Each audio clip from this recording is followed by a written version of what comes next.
పరిస్థితిలో పవన్ కళ్యాణ్ గారు ఉన్నారు సార్. అంటే అలాగా ఆయన్ని నిర్వీర్యం చేసేసారు చేస్ సార్. నాదెండ్ల మనోహర్ అనే వ్యక్తి హ్మ్. అలా నిర్వీర్యం చేసేసారు సార్. రైట్. అంటే మీరు అంటే జనసేనలో చాలా కీలకంగా వ్యవహరించారు. అవును సార్. పవన్ కళ్యాణే నా రక్తం, పవన్ కళ్యాణ్ అవును సార్. పవన్ కళ్యాణ్ అన్న, లేదంటే అతని హీరో, ఇలాంటి భావనతో అతను ఏదైనా ఆయన కోసం ఏదైనా చేస్తాం, ఆ! ఎంతవరకైనా తెగిస్తామన్న ఆలోచనతో మీరు ముందుకెళ్లారు. అవును సార్. అదే సమయంలో మీకు సంబంధించిన సోషల్ మీడియా గాని, మీలాంటి వాళ్ళు గాని, ముఖ్యమంత్రి జగన్మోహన్ రెడ్డి మీద చాలా వరకు ట్రోల్స్ చేసిన సందర్భాలున్నాయి, తిట్టిన సందర్భాలున్నాయి. ఇప్పుడు ఏమనిపిస్తుంది? ఇప్పుడు రియాలిటీకొచ్చిన తర్వాత రియలైజ్ అవుతున్నారా? అనవసరంగా జగన్మోహన్ రెడ్డి తిట్టామన్న అని అనుకుంటున్నారా ఆ! మీరేమన్నా? నిజంగా రియలైజ్ అవుతున్నాం సార్. హ్మ్. ఎందుకంటే మేము గత నేను నవంబర్ 16థ్ పార్టీలో జాయిన్ అయ్యాను సార్. హ్మ్. అప్పుడు నేను కొన్ని స్కూల్స్‌కి వెళ్ళాను సార్. నిజంగా అసలు ఏం జరుగుతుంది ఏంటని చెప్పేసి. హ్మ్. మా కాపులపాడు స్కూల్‌కి వెళ్ళాను సార్. హ్మ్. గతంలో కూడా నేను వెళ్ళాను సార్. నేనక్కడ అంటే వాలంటీర్‌గా కొంతమంది నేను చదువుకున్నాను. ఎంబీఏ చేశాను. ఎల్ఎల్బీ కూడా చేశాను. ఓకే. సో, ఏదో వాలంటీర్‌గా ఏదో ఒక వన్ డే ఏదో వాళ్ళకి ఏదైనా క్లాసులు చెప్పడం ఇలా చేసేవాడిని సార్ హ్మ్. స్కూల్‌లో. హ్మ్. అప్పుడున్న స్కూల్ ఫెసిలిటీస్‌కి, ఇప్పుడున్న స్కూల్‌లో ఉన్న ఫెసిలిటీస్‌కి చూస్తే నాకే అసలు ఏంటి ఇంతగా చేశారా? మనం అనవసరంగా సోషల్ మీడియాలో గాని, లేదంటే బయట డిబ అంటే అనేకమైన వేదికల మీద గాని, జగన్ గారిని ఇలా విమర్శించామా అని నాలో నేనే చాలా సిగ్గుపడ్డాను సార్. హ్మ్. ఎందుకంటే వచ్చి ఒకసారి మీరు కూడా ఒకసారి రండి సార్. మీ మీడియా వాళ్ళు కూడా ఒకసారి వచ్చి చూడండి. స్కూల్స్ ఎంత బాగా డెవలప్ అయ్యాయో, వాళ్ళకి ఇంగ్లీష్ మీడియం అవ్వచ్చు, లేదంటే వాళ్ళకున్న త్రాగునీరు సమస్య అవ్వచ్చు, లేదంటే అక్కడున్న టాయిలెట్స్ అవ్వచ్చు, వాళ్ళకున్న ఆ ఫెసిలిటీస్ డిజిటల్ క్లాస్ రూమ్స్ అవ్వచ్చు, చాలా బాగా చేశారు సార్. అంటే కార్పొరేట్ స్కూల్ ధీటుగా చేశారు సార్. అవును. అలాగే రోడ్లు అంటున్నారు సార్. కాపులపాడు ఏరియా వచ్చి చూడండి సార్. భీమిలి అలాగే వైజాగ్ కొన్ని ఏరియాలో చూడండి సార్. రోడ్స్ కూడా చాలా చక్కగా ఏశారు సార్. అంటే కొన్ని తెలుగుదేశం మీడియా ఎక్కడో చూపించేసి చేసి అంటే ఎంత దారుణంగా ఉందంటే తెలుగుదేశం గవర్నమెంట్‌లో రోడ్లేసానంటున్నారు సార్. అవును. దాని క్వాలిటీ లైఫ్ టైమ్ ఎంత సార్? యెస్. అవును. ఇప్పుడు లైఫ్ టైమ్ ఒక రోడ్డుకి లైఫ్ టైమ్ ఎంతుంటది? నేను కూడా కాంట్రాక్టర్ ఇంతకుముందు చేశాను. అవును. అప్పుడు నేనేసిన రోడ్డు కూడా వెళ్లి చెక్ చేయండి సార్. చెక్కు చెదరలేదు సార్. అవును. ఎందుకంటే నాకు ఒక క్యారెక్టర్ ఉంది. అవును. అంటే నేను ప్రజలకి నేను ఏదో చేస్తే మంచిగా క్వాలిటీగా చేయాలని. అదే టీడీపీ గవర్నమెంట్ కాంట్రాక్టర్‌లు చేసిన వర్కులు చూడండి సార్. ఈరోజు చిందరమందరం అయిపోయాయి సార్. అవును. అంటే కాంట్రాక్టర్లు బాగుపడడం కోసం ఏదో అంటే ఆహ్, ఒక విధంగా చెప్పాలంటే నాణ్యత లేని రోడ్లేసేసి మళ్ళా ఒక సంవత్సరం పోయిన తర్వాత మళ్ళా అదే రోడ్డు కాంట్రాక్ట్ తీసుకోవడం కోసం వాళ్ళు నిత్యం వాళ్ళ యొక్క బిజినెస్‌ని పెంచుకోవడం కోసం యెస్. నాణ్యత లేని రోడ్లేసి ఈరోజు జగన్మోహన్ రెడ్డి గారి మీద తోసే పరిస్థితి జరుగుతుంది sir. Right. Right. Jaganmohan Reddy గారు ఏది చేసినా చాలా క్వాలిటీగా చేస్తున్నారు. 10 మందికి ఉపయోగపడి చేస్తున్నారు. డైరెక్ట్‌గా బెనిఫిషియరీకే అంటే అవును. మధ్యవర్తి అంటే గవర్నమెంట్ పథకం ఏదైనా సరే ప్రజలకి ఎలా చెందాలి? ఎలా చేరాలి? ఆ అర్హులైన ప్రతి ఒక్కరికి నేరుగా చేరుతుంది సార్. రైట్. అంటే ఇంతకు ముందులా జన్మభూమి కమిటీలు లేవు. అవును. ఏమీ లేవు సార్. రైట్. అంటే ఇప్పుడు మీరేం చెప్తారు జన సైనికులకి? అంటే ఇప్పుడు మొన్నటి వరకు జగన్మోహన్ రెడ్డి ఒక భూతంలాగా, లేదంటే అతను ఏం చేయడం లేదు అంటూ, అంటే అన్నీ మీరే చెప్పారు. స్వయంగా చూసిన తర్వాత ఇంత బాగా జరుగుతుందా అని మీరే రియలైజ్ అయ్యారు. అవును సార్. మీరిప్పుడు పార్టీ నుంచి బయటకొచ్చేసారు. కానీ మిగిలిన జన సైనికులకి ఏదైతే రకరకాల గ్లోబల్స్ ప్రచారం చేస్తున్న టీడీపీ మీడియాతో సహా చేస్తున్న అవును సార్. వారికి మీరేం చెప్తారు? నేను ఒకటే చెప్తాను సార్. పవన్ కళ్యాణ్ గారు సింగిల్‌గా వెళ్ళుంటే అంటే ఒంటరిగా పోరాటం చేసుంటే జన సైనికులు చాలా పోరాడే శక్తి ఉంది సార్. హ్మ్. ఏ సమస్య మీదైనా సరే వాళ్ళు ఫైట్ చేస్తే ఎంత పెద్ద గవర్నమెంట్ ఉన్నా సరే, ఎంత బలం ఉన్న గవర్నమెంట్ అయినా సరే ఆ సమస్య కోసం ఆలోచిస్తుంది సార్. అవును. కానీ ఇక్కడ టీడీపీతో కలవడం వల్ల హ్మ్.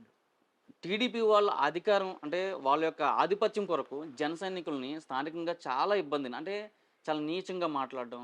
మీరు పిల్ల సైనికులు లేదంటే మీరు ఇది మీ పవన్ కళ్యాణే గెలవలేదు మీకేంటి అనే ఆలోచనతో వాళ్ళని చాలా హీనంగా మాట్లాడుతున్నారు సార్. హ్మ్. బయటికి చెప్పుకోలేకపోతున్నారు చాలామంది. ఆ! గత ఒక వారం రోజుల క్రితము జనసేన పార్టీ వార్డ్ అధ్యక్షులను ఏసింది సార్. డివిజన్ అధ్యక్షులని హ్మ్. చెప్పేసి హ్మ్. 98 వార్డులకి ఏసింది సార్. హ్మ్. అక్కడ జరుగుతుంది ఏంటంటే చాలా అసంతృప్తితో ఉన్నారు సార్. అంటే మొదటి నుంచి కష్టపడిన వాళ్ళు కాకుండా ఎవరెవరో నిన్న కాక మొన్న వచ్చి పార్టీకి వచ్చేవాళ్ళు. అంటే వాళ్ళకి అంటే ఏదైనా పార్టీ కార్యక్రమం చేస్తే అక్కడ భీమిలిలో అయితే ఇన్ఛార్జ్ ఒక్క రూపాయి కూడా ఖర్చు పెట్టాడు సార్. ఒక్క జెండా కూడా కొనివ్వడు.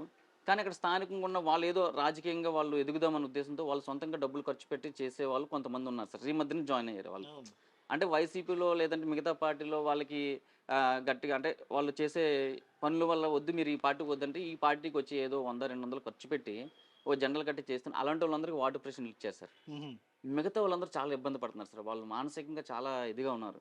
అంటే అదే ఇలాంటి ఇబ్బందులు పడుతున్న వాళ్ళు, అనవసరంగా జగన్‌ను తిట్టామే అని హ్మ్. చాలామంది ఇప్పటివరకు జగన్మోహన్ రెడ్డిని భూతంగా చూసి విపరీతంగా ట్రోల్స్ చేసిన వాళ్ళు ఉన్నారు కదా! అవును సార్. అలాంటి వాళ్ళందరికీ మీరేం చెప్తారు? మీరు ఆల్రెడీ రియలైజ్ అయ్యారు. అవును సార్. అవును సార్. మీరు జగన్ ప్రభుత్వం చేసిన కొన్ని పథకాలను చూసాక, అరే! మనం తప్పు చేసామన్న భావనకొచ్చారు. మిగిలిన వారికి కూడా మీరేం చెప్తారు వాళ్ళందరికీ? ఏం సూచన నేను చేస్తారు? వాళ్ళందరికీ ఒకటే చెప్తున్నాను సార్. హ్మ్. మీరు వీలైనంత త్వరగా జనసేన పార్టీ నుంచి బయటకొచ్చేసి మీకు రాజకీయంగా ఇష్టం ఉంటే రాజకీయంగా వైఎస్ఆర్‌సీపీ ఉంది. లేదు రాజకీయంగా లేదంటే మీ కుటుంబం, లేదంటే మీ పిల్లలు, మీ భార్య, మీ కుటుంబం, మీ తల్లిదండ్రులను శుభ్రంగా చూసుకుని ఏదో ఉద్యోగము, లేదంటే మీకు వేరే ఏంటి ఆర్థికంగా స్థిరపడే విధంగా చూసుకోండి. జనసేన పార్టీలో ఉండి ఇలాగా మీరు కూడా పసుపు కామర్లు అంటించుకొని మీరు మీ లైఫ్‌ని నాశనం చేసుకోకండి. నేను జన సైనికులకు అందరికి ఇదే చెప్తున్నాను. నిజాయితీగా ఉన్న జన సైనికులకి. అవును. రైట్. అంటే ఫైనల్‌గా చెప్పండి. అంటే మీరిప్పుడు వైసీపీలోకొచ్చారు గదా! అంటే మీరింతవరకు రాజకీయంగా పోరాడారు, కేసులు పెట్టించుకున్నారు. అయినా వెన్నుతిరిగి చూడకుండా పయనించారు. అవును సార్. ఇప్పుడు వైఎస్ఆర్ కాంగ్రెస్ పార్టీ గవర్నమెంట్‌లో మంచి జరుగుతుంది ప్రజలకు అన్న భావనకి ఇప్పుడు వస్తున్నారా? ఇప్పుడు మొన్న ఆ! మీరు జాయిన్ అయ్యి సుమారుగా కొన్ని రోజుల పాటు అవుతుంది అవును సార్. కాబట్టి, ఎలాంటి అభిప్రాయం కలుగుతుంది? మీరిప్పుడు లోతుగా చూస్తున్నారు వైసీపీ ప్రభుత్వ నడవడిక. ఇంతవరకు ఏంటంటే ఒక భ్రమలో ఉండిపోయారు అవును సార్. జనసేనలో ఉండి. అవును సార్. ఇప్పుడు క్లారిటీ వచ్చింది కాబట్టి మీకేమనిపిస్తుంది ఇప్పుడు? సార్ మేము జగనన్న మనకి ఎందుకు కావాలి, మళ్ళీ ఎందుకు కావాలనే కార్యక్రమం కోసం చెప్పేసి ఊరు ఇంటింటికి తిరుగుతున్నాం సార్. హ్మ్. తిరుగుతుంటే అక్కడ ప్రజల రెస్పాన్స్ చూసి చాలా ఆనందం అనిపిస్తుంది సార్. హ్మ్. అంటే ప్రజలకి డైరెక్ట్‌గా ఉదయాన్నే 6 గంటలకు తలుపు తట్టి పింఛన్ అవ్వచ్చు, లేదంటే వాళ్ళకి ఏ సర్టిఫికేట్ కావాలన్నా సరే, ఏదైనా సరే డైరెక్ట్‌గా వాళ్ళకి వాలంటీర్ దగ్గరుండి తీసుకెళ్ళి చేయించడం ఇలాంటివి చేస్తున్నారు సార్ సచివాలయం వ్యవస్థ ద్వారా. సో, వాళ్ళు ఏమంటున్నారంటే, "అమ్మా మీకు జగనన్న గారు మంచి చేస్తున్నారా? లేదా? ఏంటి?" అంటే, "బాబు చాలా మంచి చేస్తున్నారు."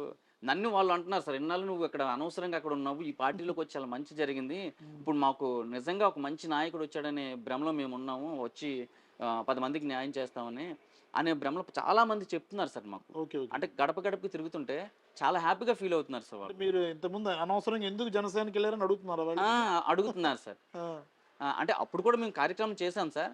కానీ ఎప్పుడైతే టీడీపీతో పొత్తు పెట్టుకున్నారో, అవును. పొత్తు పెట్టుకున్న కాడి నుంచి ఇంకా ఆళ్ళందరూ ఇంకా పవన్ కళ్యాణ్ గారిని ద్వేషించడం మొదలుపెట్టారు సార్. రైట్. అంటే ఒక విధంగా అభిమానం ఉండేది.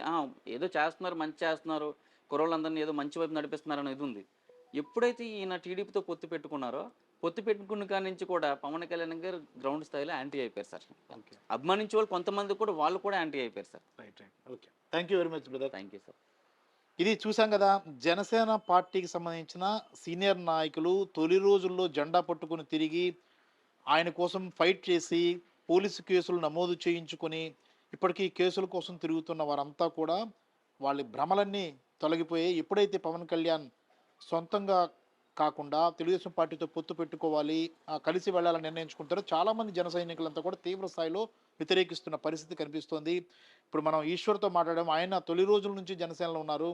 ఆయనే స్వయంగా చెప్తున్నారు. అనవసరంగా జగన్మోహన్ రెడ్డిని మేము నిందించాం, రకరకాలుగా తిట్టాం.